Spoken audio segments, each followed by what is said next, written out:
بسم اللہ الرحمن الرحیم۔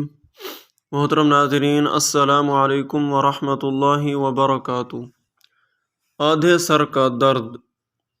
آدھے سر کا درد اچانک ہو جاتا ہے اور اس کے لیے اگر کوئی چیز گھر میں موجود نہ ہو تو توے پر کالی مرچ گرم کریں اور ناک کے ذریعے سانس اندر لیں اور منہ کے ذریعے باہر نکالیں۔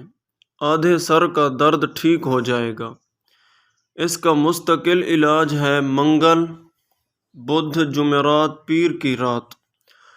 ابلے چاول 1 چائے کا چمچ سونتھ اور مٹی کے برتن میں پانی ڈال کر رکھیں۔ پھر منگل کی صبح چاول، تھوڑی سی سونتھ اور پانی پی لیں۔ پھر اس طرح منگل کی رات کو رکھیں، بدھ کو صبح پی لیں، اور پھر بدھ کی رات کو رکھیں، جمعرات کو صبح پی لیں۔ انشاءاللہ سر کا درد ٹھیک ہو جائے گا۔